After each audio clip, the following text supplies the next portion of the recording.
ली आई जंगल से जाके न्यारी, फूल तला के करंगा दोनों प्यारी।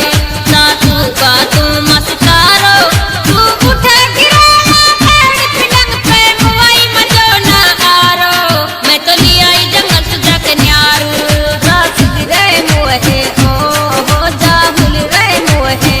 मती मारे मियारो बाबो तो छुटो सो जमींदारी, जाहुल रे मुहे। मती मारे मियारो बाबो तो छुटो सो जमींदार।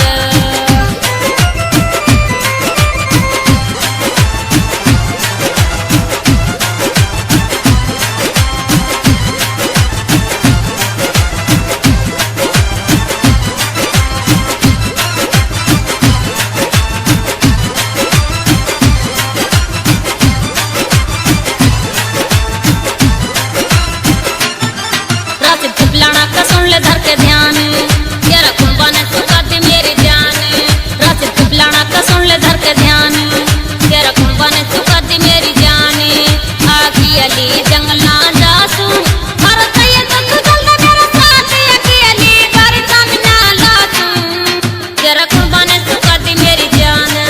माँ जाई लिए तो डुआले है, माँ जाई लिए तो डुआले है।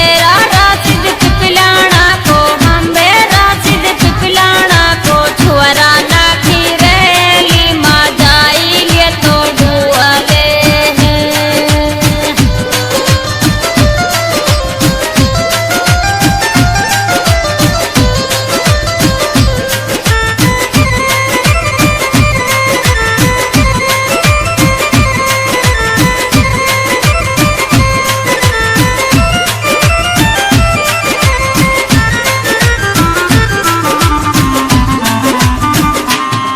यारी कर ले जाहू केहू तो सुरुवर, येरो जोबन मारे बादल की सिहुवर।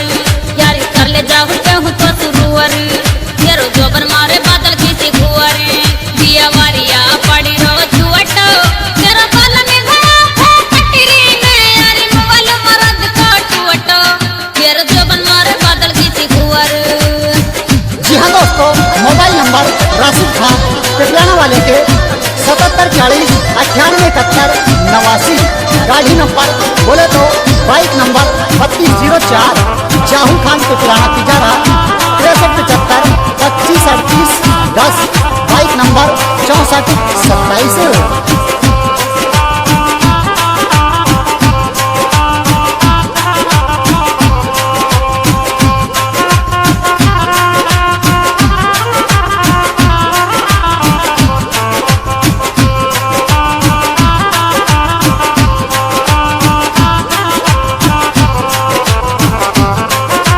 असगर तूफानी बतावे प्यार गीत, जाने मेवा तो लियो दिल जीत।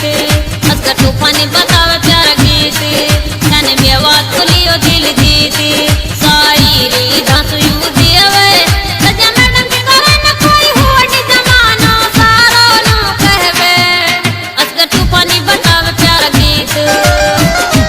जी हाँ दोस्तों, गायक कलाकार मेवात की सुपरस्टार मैडम रजिया, राइटर मेवात के नंबर 1 शायर असगर तूफानी बेला।